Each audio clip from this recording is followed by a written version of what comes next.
Good afternoon, Carmel High School. I'm Tara Lacey alongside Stephen Abshire for the second quarter senior show. All of us here at CHTV would like to wish you all happy holidays. In today's show, Stephen and I will bring you the Carmel and national news, while Sean and Jackson will bring us what's going on in Indiana sports. This past Sunday night, the 66th annual Miss Universe was held at the Axis at Planet Hollywood in Las Vegas, Nevada. This year, Demi Laynell Peters of South Africa was crowned Miss Universe 2017. This is only the second win for South Africa out of the 66 years of the annual pageant. The last woman from South Africa to win was back in 1978 with Margaret Gardner. In recent years, Miss Universe has been about inclusion and breaking the stereotypes of beauty. Demi is no exception, as she proved that height isn't what makes a beauty queen. The surprise of the evening came from Miss Jamaica, who placed third runner-up. It is interesting to note that when her placing was announced, an audible boo came from the whole theater, displacing their approach to the final decision-making of the judges that evening. However, this was the first year Miss Universe shift to a new format change. It now categorizes the women by region. Each contestant must be in the top 4 in each designated region. The regions are classified as the Americans, which include North America, South America, Central America, and the Caribbean, following with Europe, and Asia, Africa, and Oceania being put into one region. The last region is called the wild cards, which are the top scorers regardless of the region. Overall, it was a very successful Miss Universe pageant. This last Monday, the city of Carmel came to an agreement to finally annex Home Place. Home Place, a 2.1 square mile community located in South Central Carmel, had been battling with the city over the past 12 years regarding the annexation. The community and the city had been through numerous lawsuits and appeals about Carmel's effectiveness to govern the area. The final decision came after Carmel provided a fiscal plan to cover services in the area. Home Place had originally relied on county services for road and police coverage and had a contract with Carmel for fire protection.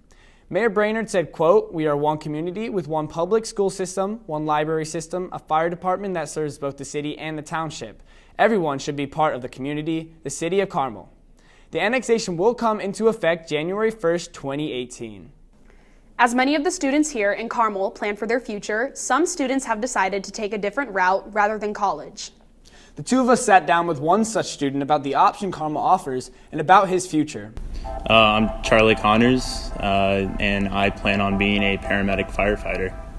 The reason why I wanted to become a paramedic firefighter was because, ever since an early age, I just had a fascination with fire trucks, firefighters.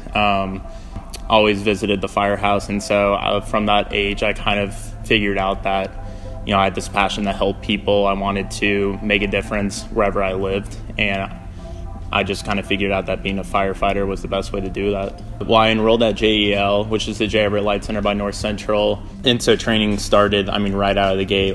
The first day of class, I remember we got our textbooks, we got our calendar of what we were going to be doing, and we immediately hopped right into CPR training.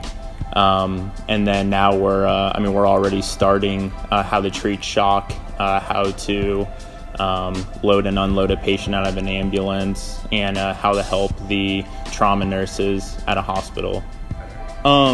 As much as it sounds boring, a lot of learning to be a paramedic firefighter is just a lot of book work.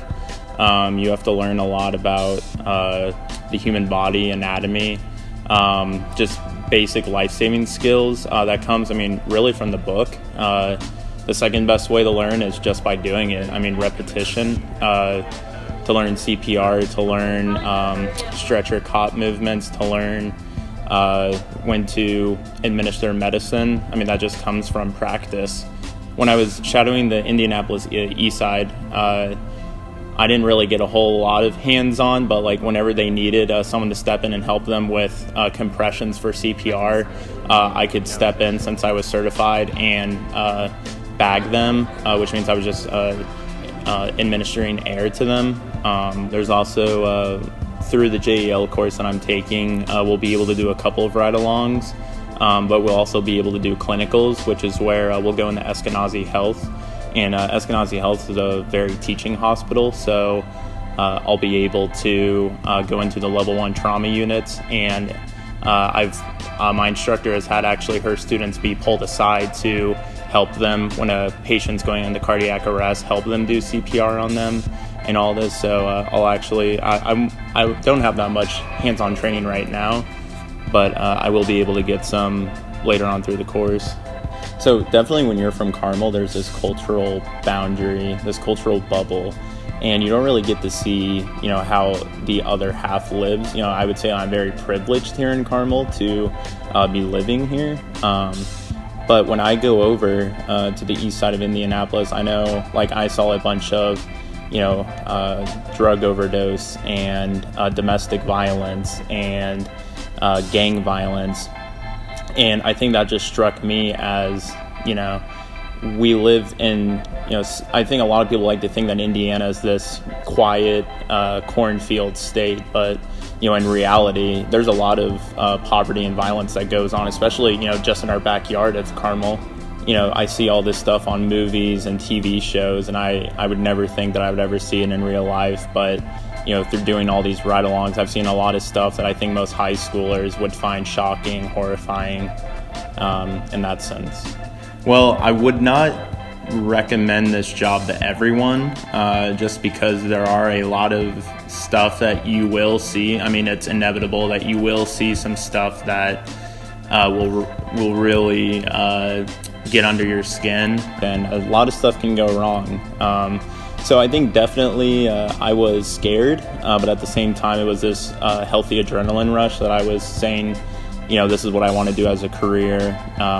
But if you are someone that has a passion for helping other people, that, you also, just like that adrenaline rush of, seeing the lights and sirens of a fire truck or ambulance, zoom by you on the road, then, I would say wholeheartedly, go out and pursue that. For our next segment, we hand it off to Jackson and Sean, who look back at the football season and upcoming basketball season. Thanks, Tara. Last time on the Senior Show, Sean and I talked about high school football and examined the top players in recruiting. A lot has changed in the football season since then, and our Carmel Greyhounds fell short to a stout Penn team 34-7 at home in semi-state. It was arguably the worst game the team had played all year, with 4 Jake McDonald interceptions and miscues all over the field. The performance was certainly uncharacteristic of the product that the team had been showing all season. Agreed, Jackson. With the Hounds lost to Penn, Penn played in the state championship over Thanksgiving weekend, where they met up with the mighty Ben Davis Giants.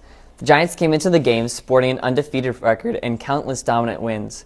The Giants proved their might with a 63-14 win over Penn. Reese Taylor had 6 passing touchdowns and 2 rushing touchdowns for the Giants. The Giants finished their season with a 14-0 and are considered by many to be the best team in state history. As the football season comes to a close, we turn our attention to the new basketball season. The Carmel Lady Hounds basketball team is off to a fantastic start with an 8-0 record overall and a number 1 ranking in the state. Sean and I got to sit down with the leader of the Lady Hounds, starting point guard, 5-star recruit, and Michigan commit, Amy Dilk. Let's take a look. Amy's impact on the team is steadily grown throughout her 4 years of playing here. She's a leader on her team. She's a person that a lot of the kids coming into the program look up to, and she's given us great notoriety, with her, play and her recruitment, and has really put us on the map. I'm excited for the challenge. I know committing to Michigan, I know it's going to be challenging, but I talked with my head coach there, and she says that we're all going to get through it together, and I'm just looking forward to just accepting the challenge and seeing what opportunities provide there. I think just the academics that it provided, as long as the athletics. I was really close with the coaches at first. I didn't commit right away. I was talking for them for a year. So just building a relationship with them and then meeting the players was just the final seal to my decision making. Not having to worry about what college I'm going to and just focusing on the game and not having to worry about what coaches are watching or anything. I think our expectations has changed a lot from when I first got here to wanting to compete and win games, and now it's we're wanting to compete to win championships. So she's elevated it quite a bit in that regard. I think definitely as a team our goal is to do well in the tournament and hopefully win state. That's our main goal. And individually, I know I am about to reach my 1,000 point, so I'm looking forward to that, and then just growing as a player and getting myself prepared for college, and overall just having fun with playing basketball as my last year here. I think it just shows how much work has paid off. This summer especially, I've worked really hard on since I've had surgery, I had to take a step back and rebuild all my strength mentally and physically. So I guess it just is like a relief, I guess, but I can't look too into that either. We're just going to have to improve each day that we come out to practice and improve each game, and when the tournament starts, we should be seasoned, veteran team in the tournament play. So I think just being able to be there, been there, done that twice, the third time hopefully we'll be able to knock the door down and continue to play. But it helps us tremendously with two areas: depth during a game. We have a lot of good players that will be coming off the bench. And I think the biggest impact is during practice. You got 7 or 8 Division I players on the same court at the same time. Makes it really highly competitive practices, so it's been really good. He made a huge impact on and off the court. Just him being the leader that he is, he's taught us a lot of things, and being tough, never giving up. Just overall, just being the best version of ourselves that we can be. Oh, I think her greatest impact is going to have to be on the court.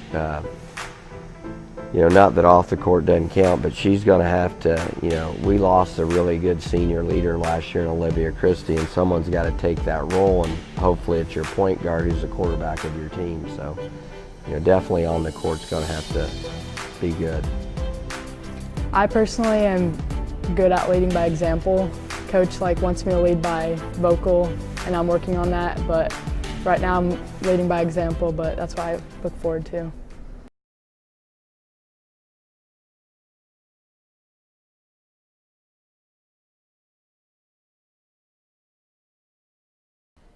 Shifting gears to the brand new boys basketball season, Jackson and I will do something a little different, as we will debate about who we think will be 2018 Mr. Basketball in Indiana.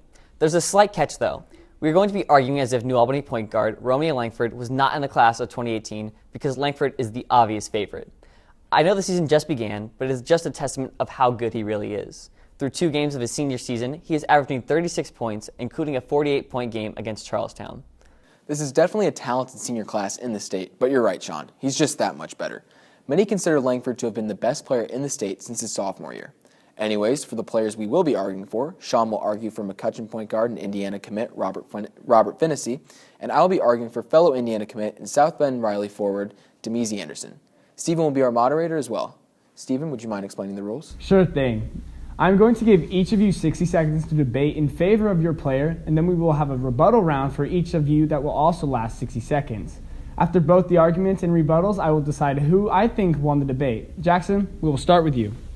All right, to begin, I think Demezi is just a very versatile and very athletic forward. At 6'7", he can really fit into many different schemes and allows him to be versatile when you look down the road and you think, who has pro potential? He definitely has more of that compared to Finnessy at his 6-foot stature.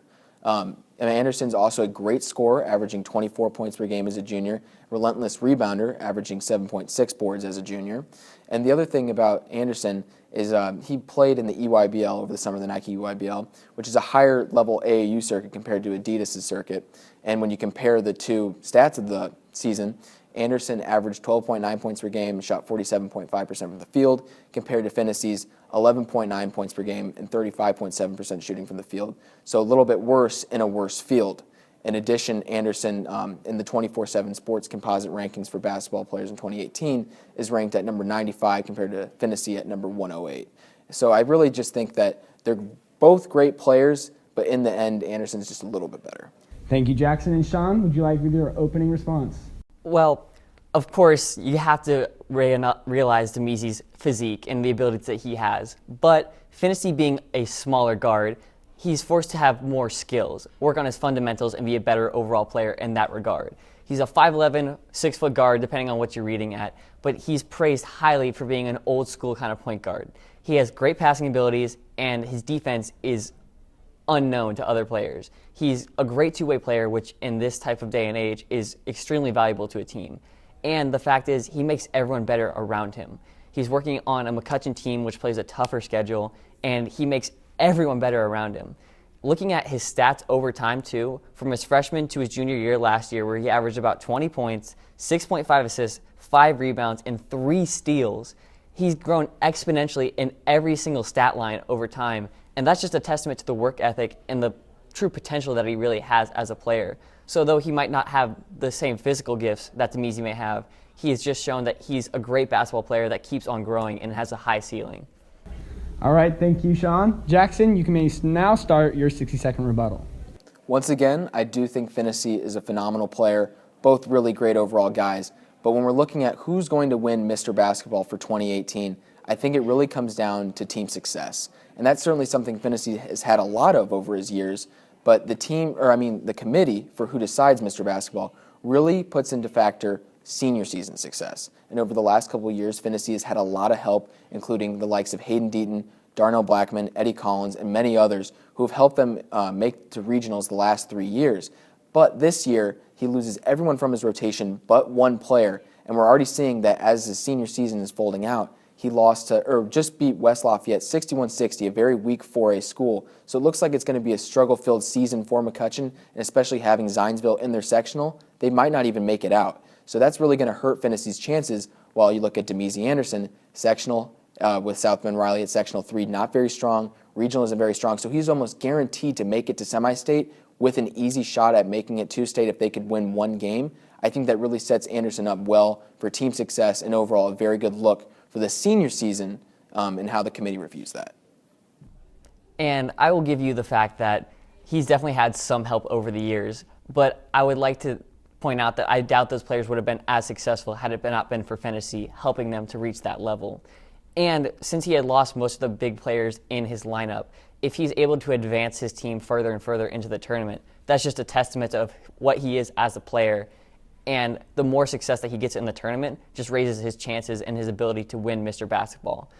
When Demizi's on the floor, he puts up a lot of great stats and he really helps his team, but it's almost essentially playing hero ball. When you play on a team that's lower in power rankings, much lower than McCutcheon, it's easy to put up good stats when you're a good player on a mediocre team. And I feel like Finney playing at a high level on the McCutcheon team gives him a better chance and more exposure to win Mr. Basketball.